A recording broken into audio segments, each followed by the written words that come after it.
Assalamualaikum warahmatullahi wabarakatuh. Perkenalkan, nama saya Ocha Syafriani Putri dengan NPM 2310046. Baik, di sini saya akan menjelaskan hasil analisis kasus saya mengenai invasi Rusia ke Ukraina dan penegakan kejahatan perang oleh ICC. Baik, sebelum saya masuk ke penjelasan analisisnya, di sini saya akan membacakan deskripsi kasusnya terlebih dahulu agar pada saat saya menjelaskan analisis saya itu dapat mudah dipahami. Jadi, pada Februari 2022, Federasi Rusia melakukan invasi besar-besaran ke Ukraina. Serangan ini menimbulkan ribuan korban sipil, penghancuran infrastruktur, dan dugaan kejahatan perang seperti penyerangan terhadap rumah sakit, penyiksaan tahanan, dan deportasi anak-anak Ukraina ke Rusia. Ukraina bukan negara pihak statuta Roma, namun telah memberikan deklarasi ad hoc yang mengizinkan ICC untuk menyelidiki kejahatan di wilayahnya sejak 2013. Pemerintahan Ukraina melakukan penyelidikan nasional terhadap beberapa pelaku, namun karena skala konflik dan keterbatasan sistem hukum di masa perang, banyak kasus tidak dapat diproses. ICC kemudian mengeluarkan surat perintah penangkapan terhadap beberapa pejabat Rusia, termasuk Presiden Vladimir Putin atas tuduhan deportasi anak-anak. Nah, jadi dalam kasus yang sudah aku bacakan, bagaimana sih prinsip admissibility diterapkan dalam konteks kasus Rusia dan Ukraina? Jadi dalam kasus Rusia-Ukraina ini, prinsip admissibility itu intinya membuat si ICC itu hanya bisa turun tangan kalau si pengadilan nasional itu nggak mampu atau nggak bersedia menegakkan hukum. Nah, di Ukraina itu sendiri, itu sebenarnya sudah ada upaya untuk menyelidiki kejahatan perang. Tapi karena situasinya itu sedang perang besar, jadi sistem hukumnya itu nggak bisa berjalan dengan maksimal. Jadi kondisi inilah yang membuka ruang bagi si ICC itu untuk ikut berperan supaya pengadilan itu tetap ditegakkan. Misalnya dalam konteks kasus deportasi anak-anak Ukraina dan serangan ke fasilitas sipil, banyak pelakunya yang ada di wilayah Rusia itu, tapi kan di luar jangkauan hukum Ukraina. Disinilah ICC itu bisa masuk berdasarkan prinsip admissibility. Intinya, ICC itu hadir bukan untuk menggantikan pengadilan nasional, tapi untuk melengkapi supaya nggak ada kejahatan berat yang dibiarkan tanpa hukuman.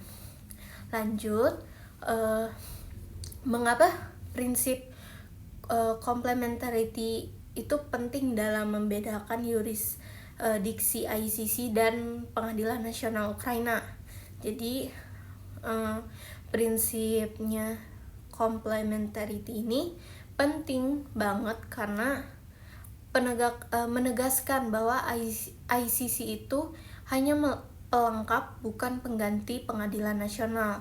Ukraina itu tetap punya hak utama untuk mengadili kasus di wilayahnya karena si prinsip kedaulatan negara itu tetap dijaga. Tapi karena si perang itu membuat penyelidikan nasional itu terhambat, jadi si ICC itu bisa masuk untuk membantu. Jadi prinsip ini memastikan tidak ada tumpang tindih yurisdiksi antara hukum nasional dan hukum internasional.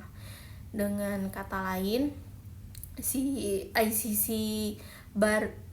ini baru bertindak ketika sistem nasional itu memang terbatas. Ini menunjukkan bahwa kerjasama antara hukum nasional dan internasional itu penting untuk menjaga keadilan itu tetap berjalan.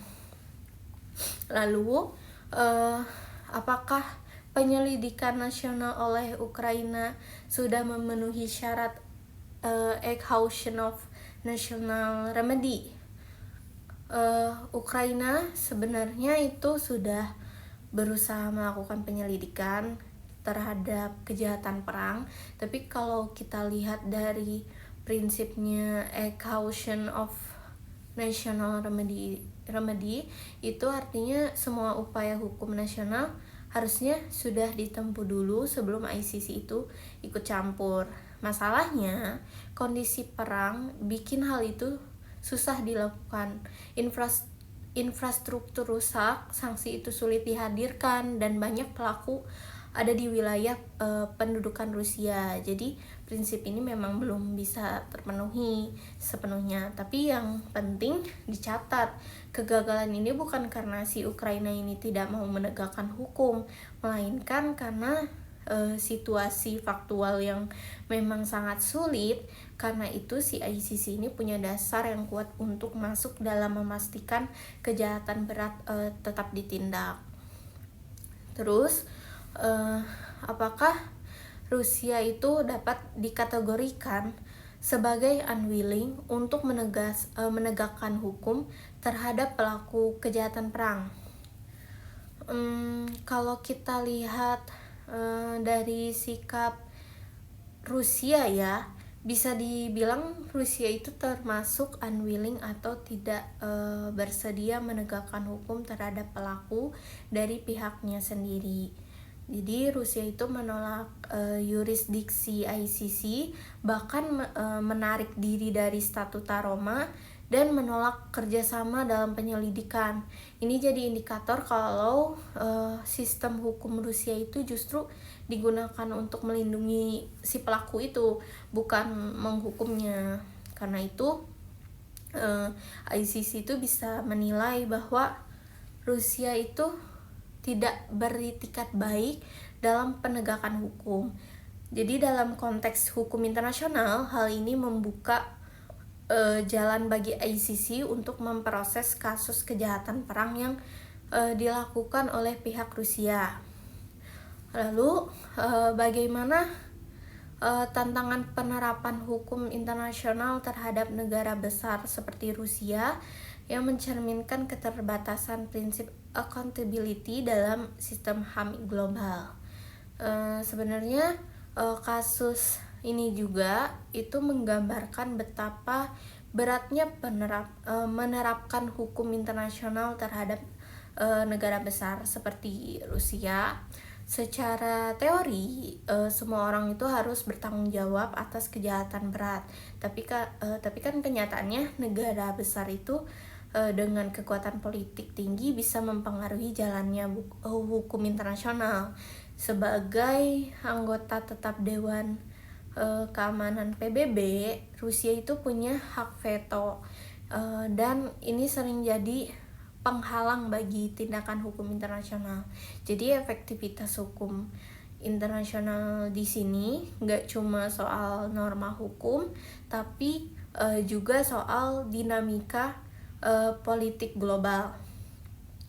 Akibatnya prinsip accountability atau pertanggungjawaban hukum itu jadi terbatas karena si pelaku dari negara itu kuat, seringkali sulit dijangkau. Ini jelas berdampak pada perlindungan warga sipilnya yang seharusnya dijamin. Jadi kesimpulannya itu dari kasus Rusia Ukraina ini, kita itu bisa lihat betapa kompleksnya penegakan hukum pidana internasional di tengah konflik besar.